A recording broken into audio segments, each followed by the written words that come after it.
สวัสดีครับผมทัชพลนะครับก็วันนี้ผมจะมาเปลี่ยนสไลด์เจ้าKSC M92 FS นะครับของPattern KSC นะครับอันนี้เป็นสไลด์ใหม่เป็นงานของ iTech เดี๋ยวผมจะลองยิงของเดิมให้ดูก่อนนะครับว่าของเดิมเนี่ยมันเป็นยังไงและเดี๋ยวผมจะให้ดูหลังเปลี่ยนแล้วยิงแล้วเป็นยังไงโอเคนะครับอันนี้คือเป็นของเดิมผมขึ้นสไลด์ไว้แล้วนะครับ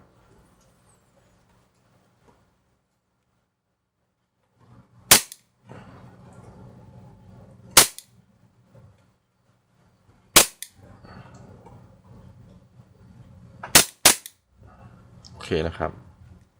เดี๋ยวผมเปลี่ยนแล้วเดี๋ยวจะกลับมาอีกครั้งหนึ่งโอเคครับ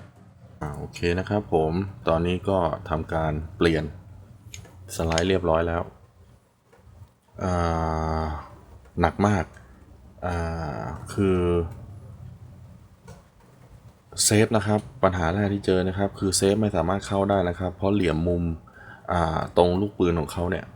เขาทำมาแหลมมากก็เลยทำให้การกดเนี่ยกดไม่ได้ผมต้องเอาไขควงเล็กนี่แหย่เข้าไปด้านในเพื่อที่จะกดลงเพื่อให้เซฟเนี่ยทำงานได้ปกติ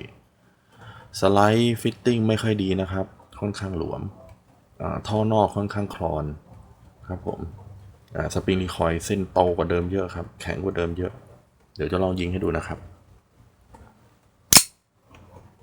สไลด์ไม่ค่อยกระชับเท่าไหร่นะครับแก๊ส WE นะครับแม็กเดิมแก๊สเดิม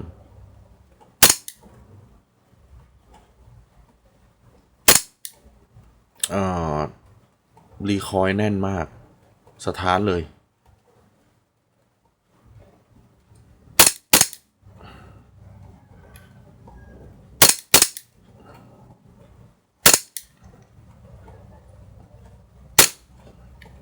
โอเคนะครับเรียบร้อยครับโอเคครับขอบคุณที่ติดตามนะครับผม